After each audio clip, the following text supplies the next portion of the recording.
Vamos a conversar esta mañana con el canciller de la República, Hugo Martínez, está con nosotros. Vamos a darle la bienvenida y vamos a hablar del tema principalmente, pues, porque hay mucha gente que está pendiente sobre la crisis de los niños migrantes, de alguna manera, como se le ha llamado a esta vergonzosa temática de los niños que tratan de cruzar la frontera con los Estados Unidos. Se reconoce, obviamente, que aquí hay una situación difícil, presionada, además por la violencia que enfrenta el país y alguna mala interpretación que hubo. Ahora estaba escuchando también algunos medios internacionales y decían lo que pasa es que se malinterpretó algunas medidas, un medio de comunicación hispana mencionó algo y se entendió como que sí estaba abierta la frontera para los niños y niñas que quieran llegar a los Estados Unidos, cosa que no es cierto. Ahí tiene usted una crisis que no se sabe cómo se va a solventar todavía, que el gobierno de los Estados Unidos está buscando también tratar de solventarla. Canciller, bienvenido, muchas gracias por estar con nosotros, un gusto. Muy buenos días, Romeo, es un gusto estar contigo. Hay varios temas, con los ¿verdad? amigos y amigas que nos sintonizan. Claro, hay muchos temas. Hay muchos temas, sí, pero vamos a comenzar con ese. De hecho, Porfirio Mercado preparó una información respecto a este tema, conversó con algunas personas y les preguntó si están decididos o decididas a permitir que sus niños viajen hacia la frontera con los Estados Unidos o hacia los Estados Unidos por un coyote, como se les conoce vulgarmente. Veamos. Esta madre dice pasar por una situación de pobreza, pero asegura que por ningún motivo enviaría solas y de forma ilegal a sus hijas menores a Estados Unidos. Están pues pequeños y mandarlos a un lugar así, pues es ya quizás no querer ya un hijo, pues porque mandar. Pero no pensaron igual los padres de los más de 10.500 menores que las autoridades mexicanas aseguran haber interceptado en tránsito ilegal hacia Estados Unidos en lo que va del año. Y nadie garantiza que la cifra siga aumentando, advierte este especialista en temas migratorios.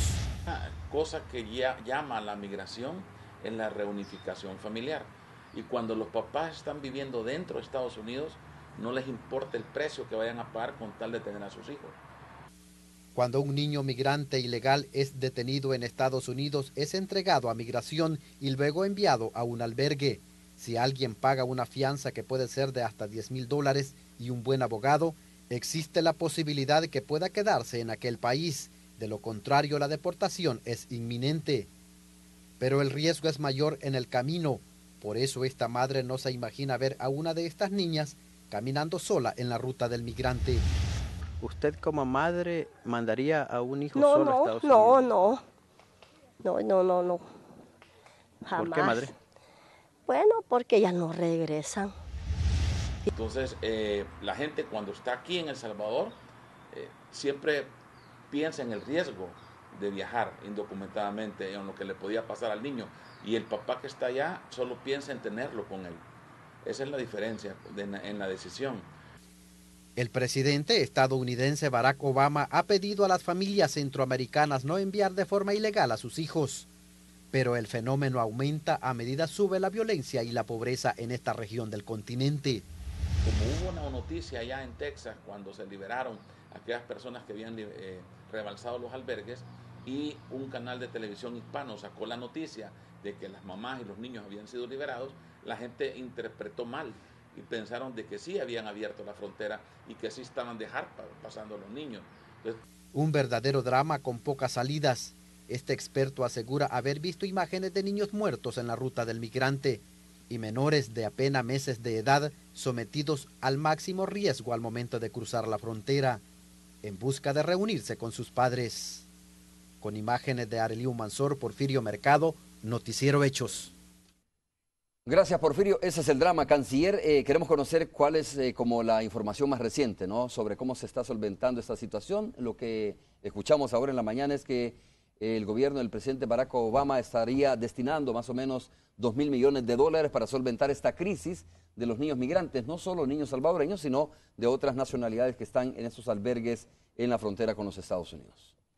Bueno, lo primero que hay que decir es que es una situación compleja y que tiene causas múltiples, ¿verdad? La causa de la necesidad de la reunificación familiar, las causas económicas, las causas de seguridad, es una serie de situaciones que influyen en el fenómeno.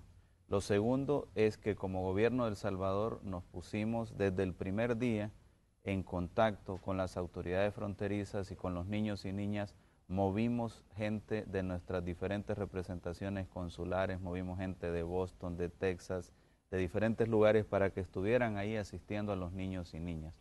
En tercer lugar, el enfoque que nosotros planteamos es un enfoque de respeto a los derechos de los niños y niñas, de respeto a las convenciones internacionales, a la Convención de Viena, por ejemplo, sobre el derecho que tenemos a asistir a nuestros connacionales independientemente de su situación migratoria, y también planteamos el criterio de la reunificación familiar. Nosotros como gobierno vamos a hacer todo lo posible, todo lo que esté a nuestro alcance, con las medidas jurídicas, con la Oficina de Asentamiento de Refugiados de los Estados Unidos, para que se dé la reunificación familiar en el caso que los padres estén en los Estados Unidos, pues nuestro planteamiento desde el punto de vista histórico y jurídico es que vamos a trabajar porque se dé la reunificación familiar con esos padres y madres, ¿verdad? Pero sí le queremos decir a la población salvadoreña que no sigan arriesgando a sus hijos, que no se dejen engañar por las falsas expectativas que están creando personas inescrupulosas que lo que hacen es traficar con drogas, es traficar con personas y no les importa poner en peligro a sus hijos e hijas. No es cierto que la frontera está abierta, no es cierto que se garantice que al poner un pie en los Estados Unidos ya está resuelto el estatus de los niños y niñas que llegan a Estados Unidos, pero bueno, con los que ya están allá y vamos a hacer hasta lo imposible para que se puedan reunificar Canciller, con su familia. esa es buena pregunta. ¿Qué es lo imposible? Porque tajante y muy claramente la embajadora de los Estados Unidos en nuestro país y el gobierno de los Estados Unidos ha dicho que estos niños, por su condición de ser niños y niñas, no tienen ningún privilegio. Son igual ilegales como cualquier otro adulto, ¿no? Y por lo tanto se les trata, han dicho ellos, entiendo, lo mismo, se les da el mismo trato de deportarles por ser personas ilegales en los Estados Unidos.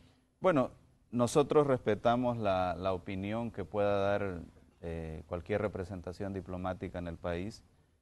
También respetamos los procedimientos migratorios de los Estados Unidos, pero consideramos que hay antecedentes para abordar caso por caso. Y eso es lo que discutimos con el vicepresidente Biden hace algunos días en Guatemala. Incluso él nos planteó desde su punto de vista cuáles eran los casos elegibles. Entonces no se puede hacer un tratamiento global, un tratamiento único a todo el grupo de niños y niñas, y es otro de los criterios entonces que hemos planteado, es abordar caso por caso la situación de cada uno y cada una de las niñas que están ahí en esos albergues, y eso es lo que conversamos con el vicepresidente Biden. Él nos dijo claramente que en algunos casos era tajante en afirmarnos que los niños y niñas no eran elegibles, pero también discutimos sobre otros casos en los cuales los niños y niñas. Por ejemplo, ¿en qué casos son o pueden ser elegibles? En el caso que sus padres estén en los Estados Unidos, por ejemplo. Eso es algo que sí discutimos con el vicepresidente Biden, y vuelvo y repito, estamos hablando de los niños y niñas que ya están allá. El gobierno de El Salvador no puede tomar la responsabilidad por un padre que está decidiendo mandar a sus hijos. Les advertimos que no los sigan mandando, por favor, pero sí es en el momento que un niño o niña o un adulto sale de las fronteras patrias, sí tomamos la responsabilidad de asegurarle las mejores condiciones, ya sea de reunificación, de protección de sus derechos, etcétera. Y en eso estamos trabajando. Tenemos equipos de abogados, tenemos a nuestra red consular trabajando en eso, y vamos a buscar que se dé un tratamiento caso por caso a estos niños y niñas. Canciller, esto no puede desencadenar si se da una especie de trato preferencial, ¿no?, por decirlo de esa manera, para algunos niños que cumplen algún tipo de requisito, como esos que usted está diciendo, cuyos padres se encuentran en los Estados Unidos, podría desencadenar también e incentivar a aquellas personas, o aquellos niños y niñas, o aquellos abuelos o abuelas que están viviendo aquí con sus nietos y mandarlos a la frontera. Es que es exactamente lo que les estoy diciendo. Vamos a hacer todo lo posible por los que ya están allá, pero no vamos a aceptar que se siga mandando irresponsablemente a los niños y niñas. Vamos a tomar medidas internas también, vamos a tomar medidas a través de la policía, a través de la Dirección de Migración, de investigar a esas personas inescrupulosas que están jugando con el dolor, con la necesidad de nuestra gente, para no permitir que se siga mandando niños y niñas sin ningún respaldo. Habrá en el futuro que buscar otras alternativas de reunificación familiar, pero les decimos claramente a los padres y madres que vamos a hacer todo lo que esté a nuestro alcance por los niños y niñas que están allá, pero no queremos ni nos parece válido que sigan enviando a los niños y niñas sabiendo los riesgos que se corren, aclarándoles nosotros que no hay ninguna garantía de que estos niños y niñas tengan un estatus legal en los Estados Unidos. ¿Y qué antecedentes hay sobre esto, canciller? Bueno, hay antecedentes en los cuales a través precisamente de la Oficina de Reasentamiento de Refugiados de los Estados Unidos se ha permitido que a través de la asistencia legal niños y niñas que tienen a sus padres en los Estados Unidos se puedan quedar en los Estados Unidos. Eso es un antecedente. Puede que haya a futuro una variación tajante del gobierno de los Estados Unidos, pero nosotros le hemos pedido al gobierno de los Estados Unidos, no solo El Salvador, sino también los presidentes de los otros 2 países del Triángulo Norte, les hemos pedido que esta problemática la abordemos caso por caso y esa es la expectativa que tenemos. A ver, canciller, ¿tienen ustedes informaciones de cómo comienza esta crisis de los niños migrantes? Lo que sucede es que el flujo de niños migrantes y niños y niñas migrantes no acompañados hacia los Estados Unidos ya existía. Se da un repunte por una situación en la cual, como bien se ha dicho, no solamente algún medio de comunicación difundió una noticia que no era correcta, pero también ha habido toda una serie de rumores y de engaños de parte de los traficantes de personas para que los padres y madres manden a traer a sus hijos, porque a ellos lo único que les interesa son los $3,000, $5,000, $10,000 que les dan. A ellos no les interesa la vida de los niños, a ellos no les interesa si pueden llegar o no pueden llegar bien a los Estados Unidos. A ellos lo que les interesa es cobrar ese dinero. Por eso es que insistimos en que no se dejen engañar de esa gente. Entonces, al darse esta situación, una noticia, digamos, no corroborada, los rumores de los traficantes de personas, se da un repunte y más padres y madres quieren enviar a traer a sus hijos o enviar a sus hijos a los Estados Unidos y eso es lo que ha sucedido. Ahora, se ha puesto al descubierto porque se ha llamado a los medios de comunicación, se ha anunciado que hay una crisis, el gobierno de Estados Unidos ha declarado una emergencia humanitaria, pero el problema no es de este momento. El problema es un problema acumulado de varios años en los cuales más padres y madres quieren reunificarse con sus hijos, ya sea por el mismo deseo de reunificación, ya sea por razones de seguridad, ya sea por razones de la situación económica. Canciller, hablemos un poco sobre la situación en que están viviendo. Están siendo retenidos o han sido retenidos estos niños en los Estados Unidos, en la frontera. A ver, ¿cuál es la condición? Entiendo que la viceministra viajó hacia los albergues, pero nos gustaría saber, porque la verdad que es una cuestión muy angustiosa para los familiares aquí en El Salvador, que saben que han mandado sus hijos e hijas a los Estados Unidos.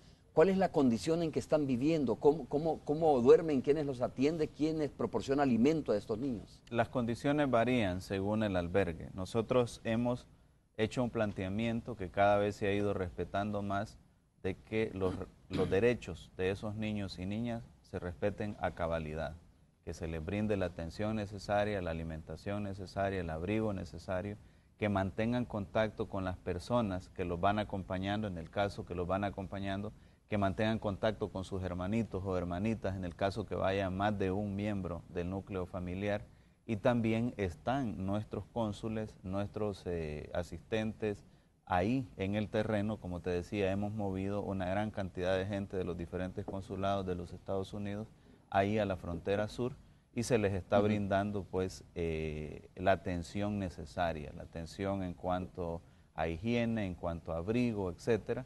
Por supuesto que no estaban preparadas las autoridades de los Estados Unidos para una cantidad de niños y niñas como la que tienen en este momento. Los albergues normales que tenían colapsaron y han tenido que albergar a los niños y niñas en albergues de adultos que no tienen condiciones para los niños y niñas. ¿Cierto que se puede llamar condiciones inhumanas como están ellos durmiendo en ese lugar? Bueno, yo te diría que las condiciones varían y que en algunos casos no son condiciones deseables, pero el gobierno de los Estados Unidos se ha comprometido en irlas mejorando y efectivamente lo ha ido haciendo y esperamos que lo siga haciendo. Incluso también en cuanto al acceso de nuestra gente a los albergues, al principio había dificultades, ahora se está brindando más apertura, más acceso.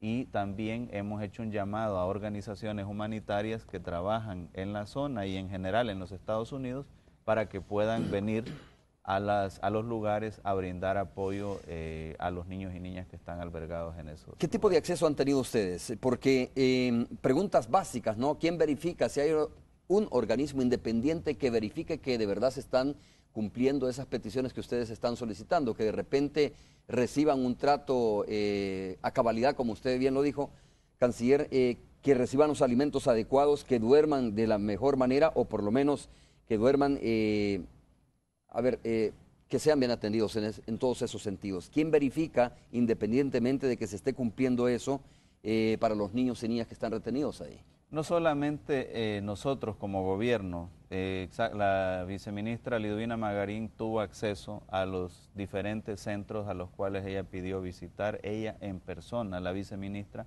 verificó las condiciones, nos envió un reporte, incluso ya para la reunión con el vicepresidente Biden nosotros teníamos un reporte en avance, pero no solo se trata de la verificación que hacemos nosotros, está también la Oficina de Refugiados de Naciones Unidas, está también las iglesias, están las organizaciones, que hemos ido haciendo un llamado nosotros para que se vayan sumando, no solamente a apoyar en esta situación, sino a verificar las condiciones. De hecho, el 16 y 17 tendremos en Honduras, los tres países, Guatemala, Honduras y El Salvador, una conferencia internacional sobre niñez no acompañada para involucrar ahí a apoyar a estos niños y niñas, a diferentes organizaciones no gubernamentales, a las iglesias, a las organizaciones del sistema de Naciones Unidas, para que nos apoyen en esta situación. Porque esta no es una situación que se va a resolver ya de inmediato, no se trata de agarrar a esos niños y mandarlos en un avión es que eso es lo que iba a preguntar, a los países ¿cómo de resolverla? origen. Porque no parece tan fácil eso. Pero se va a resolver gradualmente, por eso te decía que nuestro punto de vista y nuestra petición es que se vaya abordando caso por caso. Ya nosotros hemos avanzado en entrevistar a los niños y niñas, hemos avanzado en documentar, en contactarlos, con sus familiares y en un esquema que le propusimos al señor presidente y él nos dio el aval. La primera prioridad era garantizar que esos niños tuvieran condiciones básicas en los lugares donde están. La segunda prioridad era contactarlos con sus familiares. La tercera prioridad es buscar la reunificación familiar y en esas dos últimas estamos trabajando en este momento y creemos que organismos internacionales nos pueden ayudar también en ese caso. ¿Habrá niños que van a ser deportados?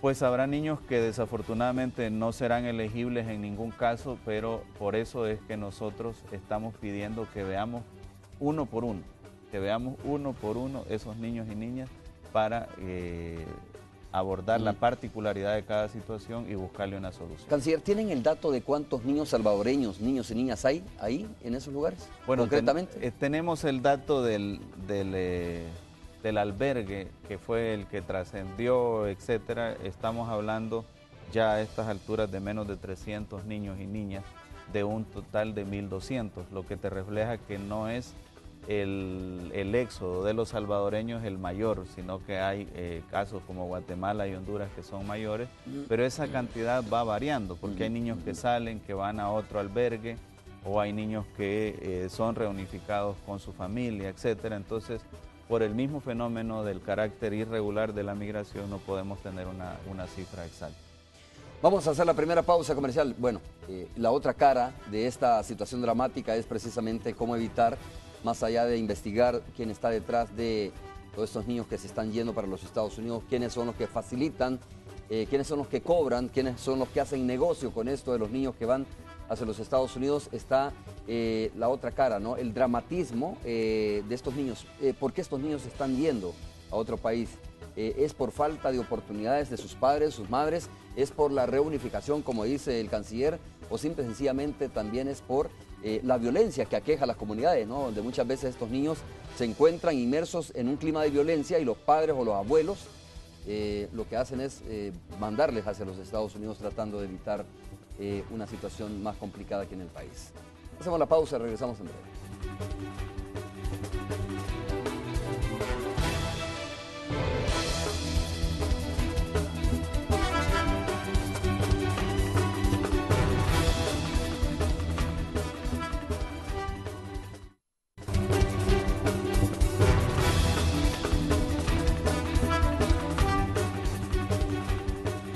A ver, antes de continuar con el canciller, Alejandra Canales no está lista, bueno, entonces continuamos hablando con el canciller de la República. Me informan, por favor, cuando esté lista Alejandra Canales. Y también, como se los comenté cuando iniciamos este noticiero, 4 personas han sido asesinadas en el departamento de La Paz, si mal no recuerdo.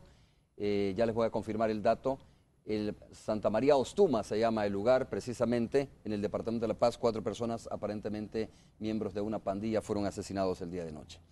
Esa es una situación por la cual, a propósito, ¿no? Algunas madres y padres de familia, abuelos y abuelas han dicho, canciller, es una de las razones por las cuales muchos niños o muchos padres se aventuran a mandar a sus hijos antes de que sean presa de la delincuencia, la pandilla. Dicen, bueno, prefiero que te vayas para los Estados Unidos o te vayas para otro país arriesgándote igual, pero en vez de que te quedes aquí. ¿Cómo el gobierno también, y esta es una parte pues, más institucional, más de gobierno, pero bueno, eso es un capítulo vergonzoso, no solo para este país, sino para los demás países, ¿no? Que los niños tengan que abandonar sus lugares, sus comunidades, su casa, por el tema de la delincuencia. Sí, es una situación que influye, pero definitivamente que no es la única, y algunas veces se trata de poner como la única situación en un análisis sumamente simplista, ¿no? En realidad hay otras situaciones, está el factor económico, está el deseo de la reunificación familiar, y es una mezcla. Por eso nosotros decimos que es multicausal el fenómeno.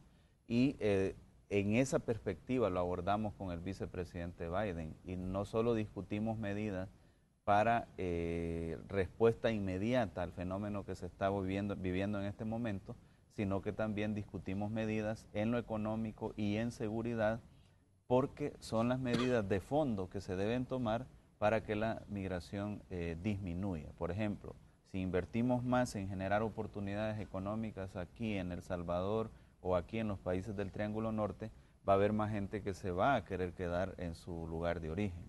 Si invertimos más en seguridad y garantizamos una mayor seguridad, va a haber más gente que se va a querer quedar en sus lugares de origen. Y todo esto es desde una perspectiva de corresponsabilidad, de responsabilidad compartida, pero diferenciada, porque recordemos dónde se origina el fenómeno de las pandillas. No se origina aquí en El Salvador, se origina precisamente en los Estados Unidos, en Los Ángeles. Y hay una corresponsabilidad entonces también por el fenómeno del tráfico de drogas, de la violencia que se da en la región, es porque la región, desgraciadamente, en este caso desgraciadamente, está en una zona que sirve como puente entre el sur y el norte. En otros casos eso es privilegiado, pues la posición geográfica que tenemos es privilegiada para el comercio, para el centro logístico, etcétera, pero desgraciadamente quienes lo entendieron primero eso fueron los narcotraficantes y utilizan la región como un puente para llevar la droga hacia los lugares de consumo. Entonces, todo eso lo hemos discutido no solo entre nosotros, sino con el vicepresidente Biden, con otras autoridades de los Estados Unidos, para abordar el problema desde una perspectiva de corresponsabilidad. ¿Es prácticamente imposible de momento terminar con ese flujo migratorio de los niños y niñas? Es que es un fenómeno que se ha incubado por muchos años y no se puede cortar de la noche a la mañana, pero sí se puede ir cortando gradualmente. Yo siempre cuento la historia de la zona norte de El Salvador y principalmente Chalatenango. Antes de Fomilenio 1, ahí todos los jóvenes solo querían terminar 9º grado para irse a los Estados Unidos. Ahora muchos jóvenes dicen, voy a ir al Instituto Tecnológico, voy a sacar un técnico en turismo, voy a sacar un técnico en agroindustria y me quiero quedar trabajando aquí. Entonces, en la medida que se generan esas oportunidades, se va desincentivando la migración hacia los Estados Unidos. Así que nosotros estamos claros el presidente Sánchez Serén nos ha dado instrucciones claras en esa dirección para atraer más comercio, para atraer más inversión, para atraer más cooperación que nos permita generar oportunidades aquí en los lugares. Y a propósito, ahí estaba el tema sobre el Fomilenio 2, ¿no? Algunas personas decían, bueno, si se aprobara en determinado momento el Fomilenio 2 podría ser también una oportunidad para atenuar este tipo de situaciones que están viviendo las familias en las comunidades y abrir oportunidades, como usted dice. Exactamente. Canciller, ¿cómo avanza eso realmente? Se ha hablado tanto de los requisitos que ha puesto los Estados Unidos, el tema de las semillas apareció por ahí, ha habido una cantidad de rumores sobre que Estados Unidos condiciona demasiado este tipo de situaciones. Bueno, en realidad, a lo que yo entiendo, habíamos quedado con dos requisitos o dos situaciones que se podían subsanar y que se estaban subsanando a nivel técnico. Uno, que las compras, en este caso particular de semillas, se haga sobre la base del DR-CAFTA, que hay un compromiso de El Salvador. No es que El Salvador lo tenga que hacer por el Fomilenio 2, sino que cuando se firmó el DR-CAFTA estaba en el contenido que las licitaciones para ese tipo de compras se iban a hacer públicas y abiertas, ¿no? El gobierno de El Salvador ha dicho sí, vamos a revisar eso, que lo revisen a nivel técnico y vamos a revisarlo en una perspectiva de no afectar a nuestros agricultores. Entonces eso está en camino de resolverse. Y el otro asunto es el tema de adecuar la ley contra el lavado de dinero a los estándares del GAFIC, del Grupo Financiero Internacional, para que esos estándares sean aplicables aquí en El Salvador. Esa es una discusión que está en la Asamblea Legislativa. ¿Y eso significa qué en buen salvadoreño? Bueno, ¿no? ahí ustedes lo han visto en las noticias de que sea aplicable ese criterio a personas expuestas políticamente, no solo a algunas personas, sino a todas las personas expuestas políticamente y las que están relacionadas con ellos. Esa es una discusión que tiene la Asamblea Legislativa y que yo entendería que se han puesto como meta que esta semana sean aprobadas las reformas para homologar, estandarizar la ley contra el lavado de acuerdo a los estándares, valga la redundancia, del GAFIC.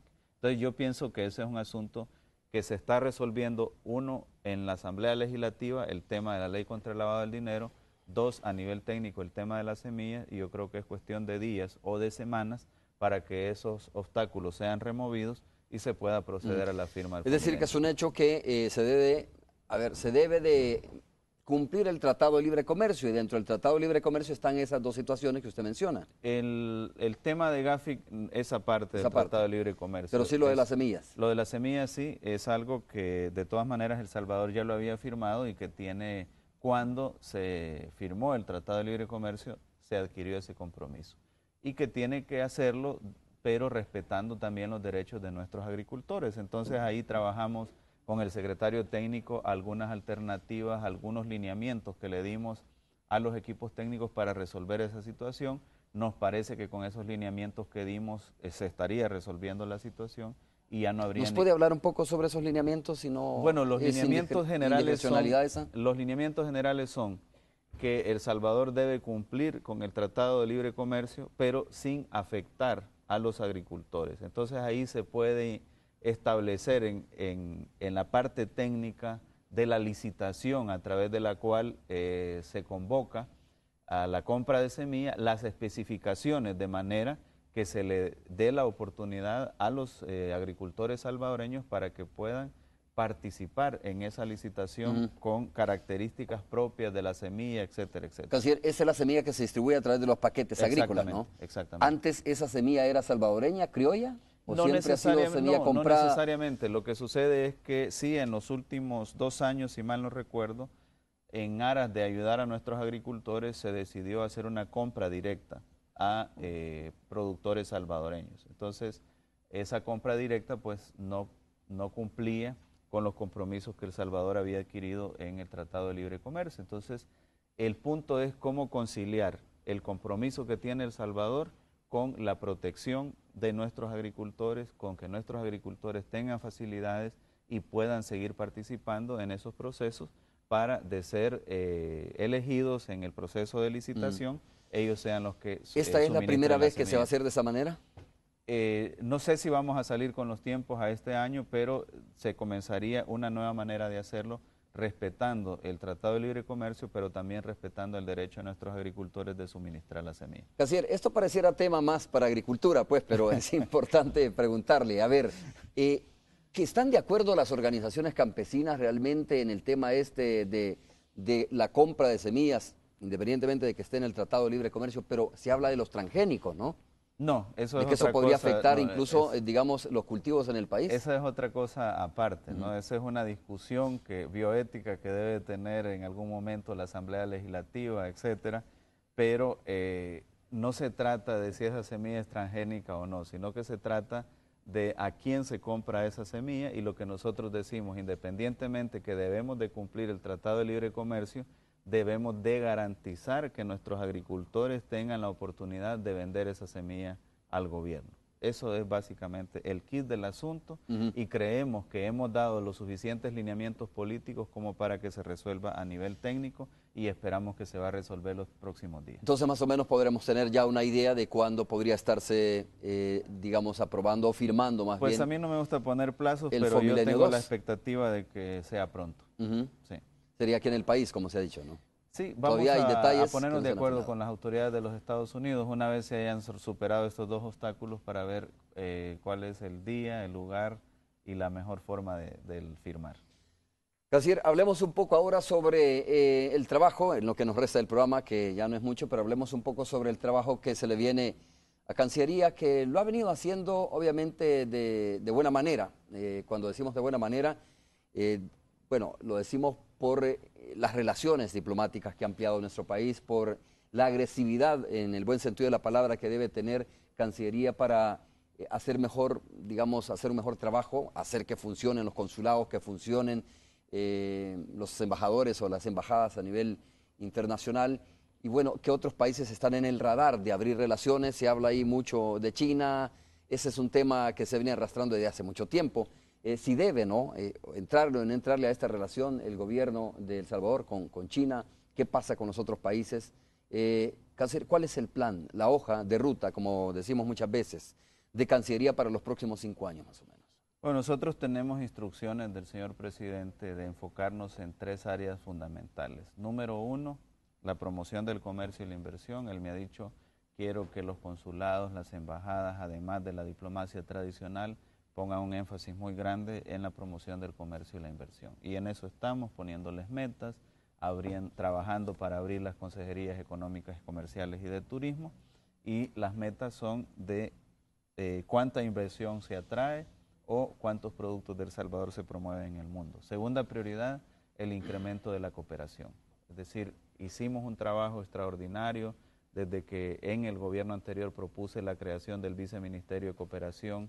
Ordenamos la cooperación, la triplicamos en época de vacas flacas, como se dice, en época de crisis financiera internacional, y lo que él nos ha pedido es que con esas credenciales que tenemos de buen uso de la cooperación, de transparencia de la cooperación, que fue algo sobre lo cual estuve siempre encima, revisando, nos ha pedido que profundicemos esas gestiones y que logremos una mayor cooperación para el país, precisamente para invertirla en generar oportunidades a nuestros jóvenes y a la población en sus lugares de origen.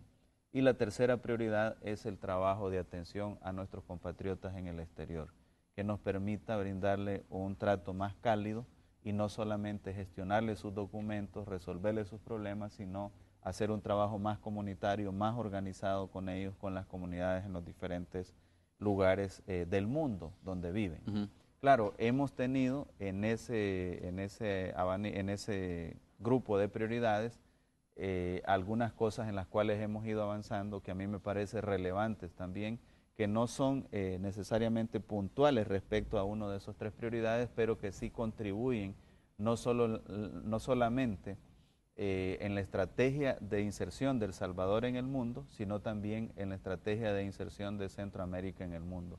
Por ejemplo, el presidente Sánchez Herencia anotó un resultado muy positivo en la cumbre del SICA que acabamos de tener en República Dominicana.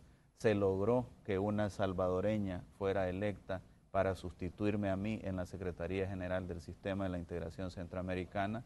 Fue nombrada por unanimidad la doctora Victoria Marina de Avilés, quien es a partir del 28 de junio la nueva secretaria general del Sistema de la Integración Centroamericana, logramos un comunicado de los países del SICA en apoyo a los países del Triángulo Norte sobre esta situación de la niñez migrante no acompañada.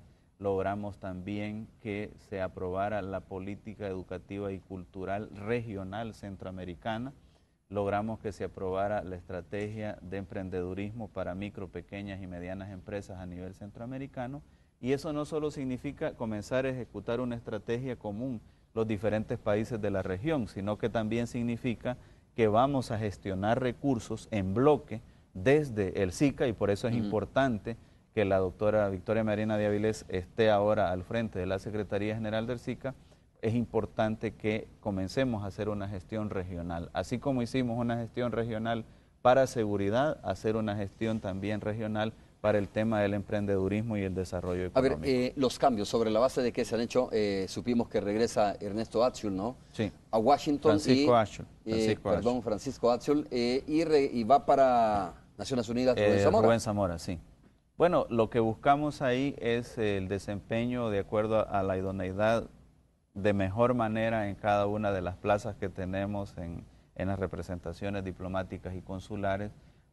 Paco Atschul, el embajador Atschul, hizo una labor extraordinaria en el periodo anterior y tiene una gama de relaciones en Washington que le permite pues seguir realizando esa labor extraordinaria, y por esa razón decidimos que él regresara a la plaza de Washington, embajador ante la Casa Blanca.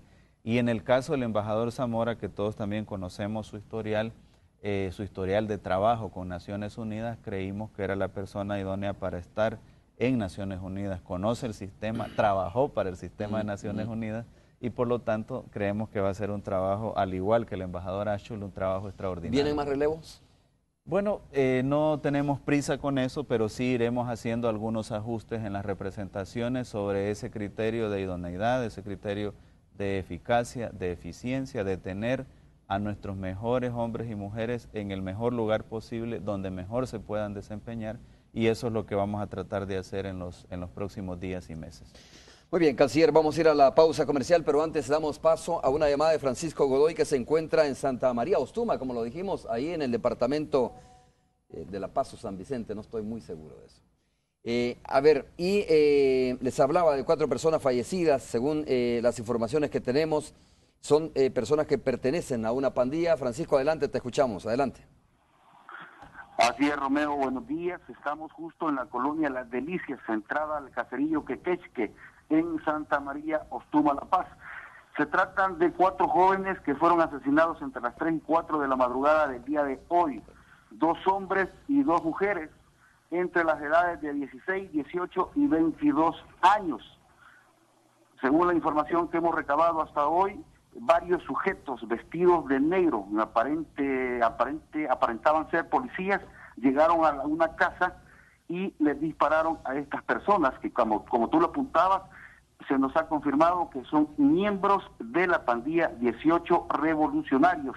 Los 4 muertos, hablo de los 2 jóvenes y 2 jovencitas, repito, entre 16 y 22 años de edad. Esto sucedió como a las 3, 4 de la mañana, según el informe. Todavía se están haciendo las averiguaciones pertinentes, apenas comienzan las investigaciones, el laboratorio apenas ha llegado, porque las 4 personas están muertas al interior de una casa donde permanecían estos 4 jóvenes, estas 4 víctimas que fueron asesinadas, como digo, en horas de la madrugada. Son pandilleros de la 18, también se nos confirmó ya por parte de la Fiscalía y por parte de la Policía Nacional Civil de las autoridades, y como digo, llegaron varios sujetos vestidos de negro, aparentemente miembros de la policía dice que eso no tiene nada que ver con ellos, pero es la forma en que están asesinando a muchas personas, a muchos jóvenes en los últimos meses. Romeo, nosotros vamos a seguir en el lugar para tratar de que se identifiquen a estas personas. Se nos han dado unos nombres de 3 personas, pero todavía estamos por confirmar. Por ejemplo, se habla de Fernando Alvarado, de 16 años, Gerardo José Jiménez, de 22, Evelyn Gil, y es de la jovencita, una de las muertas, que no se nos ha dicho edad, y todavía nos falta confirmar otro nombre, la cuarta persona, la cuarta mujer que está asesinada al interior de esta casa. Nosotros, por supuesto, en la emisión de las 12:30 del mediodía estaremos brindando más detalles con declaraciones también de las autoridades policiales y fiscales. Romeo. Saludos, muchas gracias, Francisco. Lamentablemente esa situación se dio hoy a las 2:15 de la madrugada más o menos. Hacemos de nuevo una pausa comercial y regresamos con el canciller de la República.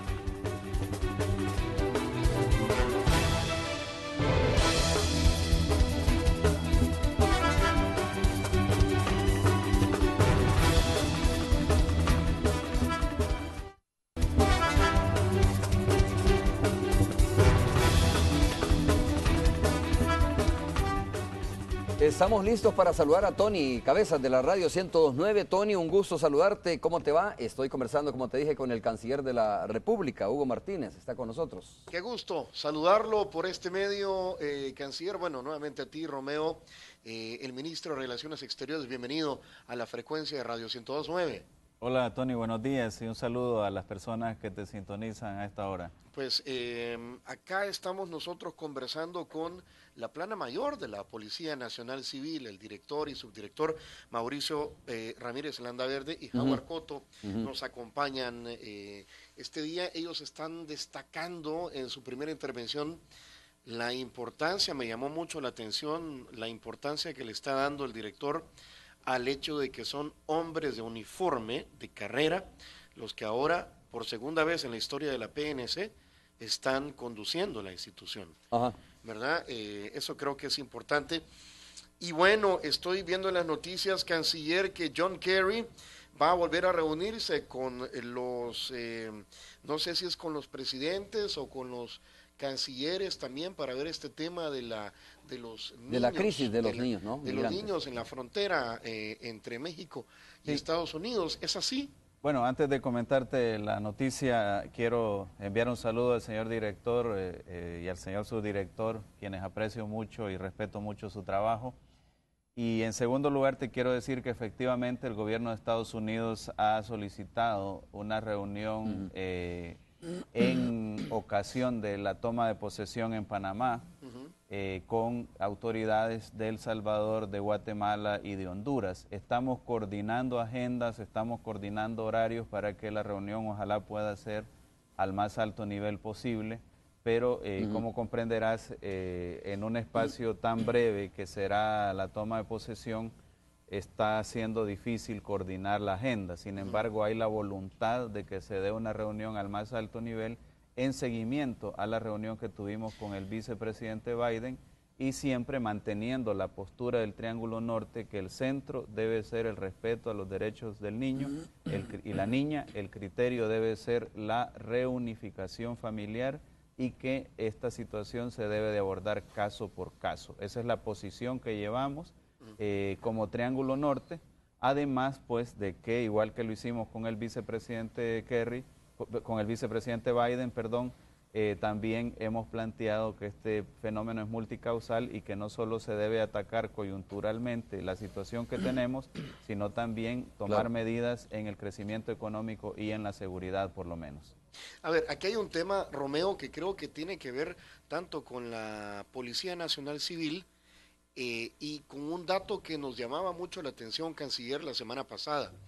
Entre 400 y 500 niños abandonan diariamente el país y esto lo hacen las familias salvadoreñas por problemas con las maras en sus comunidades, que no, pues falta de oportunidades económicas, ¿verdad? Y también no sé de qué manera se combate a los coyotes, ¿verdad? Que son los que se encargan de trasladar a estos niños, a veces con muchos también, engaños. Tony, además de trasladarlos, de pintarles un panorama pues, que no muy alentador, ¿no? Que no existe. También habría que ver la cifra, porque si no me equivoco, aunque las cifras de migración siempre son, digamos, estimadas, me parece que esa cantidad que tú manejas se habló en un tiempo del flujo migratorio en general. No sé si sería algo específicamente de niños y niñas. Escuchamos entonces al director de la policía y al subdirector hablando sobre ese tema, sobre cómo coadyuvan esfuerzo, ¿no? Director. Sí, buenos días, señor canciller y Romeo y toda la audiencia de Canal 12.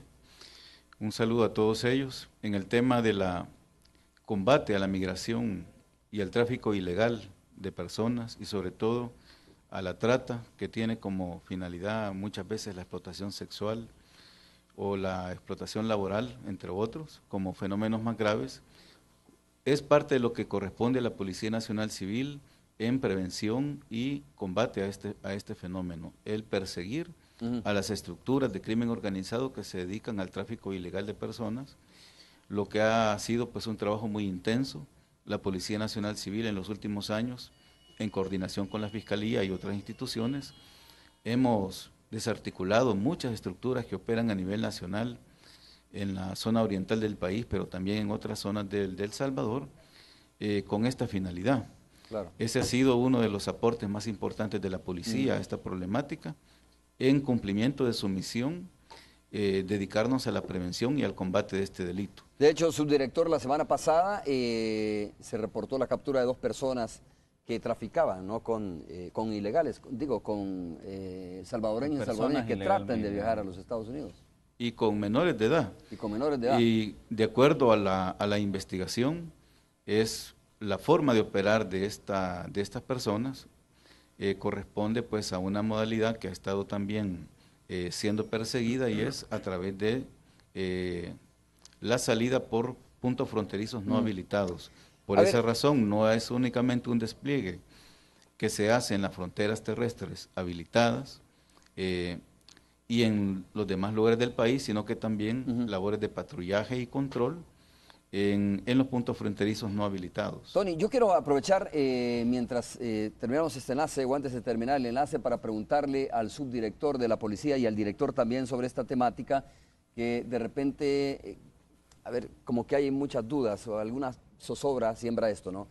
Estábamos reportando hace escasos 3 minutos sobre el asesinato de 4 personas, aparentemente miembros de pandilla, en Santa María Ostuma, departamento de La Paz, y la descripción que hacen las personas que estuvieron ahí es que se trató de personas o de elementos uniformados, digo, y lo aclaro, con el mismo color que utiliza la Policía Nacional Civil, ¿no?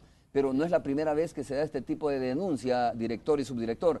La pregunta es, ¿hay al interior de la policía una investigación seria para determinar si hay involucramiento de elementos policiales en posibles grupos de exterminio, o es una forma de operar de delincuentes en nuestro país?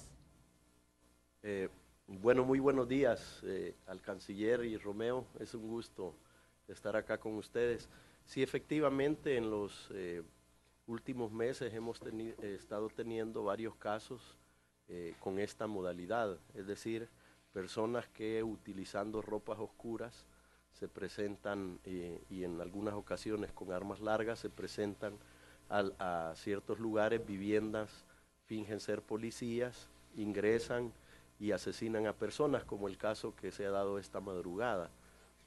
Nosotros tenemos siempre un mecanismo abierto para la investigación de hechos que pudieran estar siendo cometidos por miembros de la policía, no solo en esta dirección, sino en cualquier dirección, pero en este caso tenemos claridad que hay una estructura de pandillas muy específica que ha adoptado esta modalidad de la utilización de ropa oscura, parecida. Incluso hay que manifestar que hemos tenido algunos casos ya durante el presente mes, por cierto, en el cual hemos desarticulado estructuras donde hemos encontrado ropas de este tipo, parecidas a las de la policía.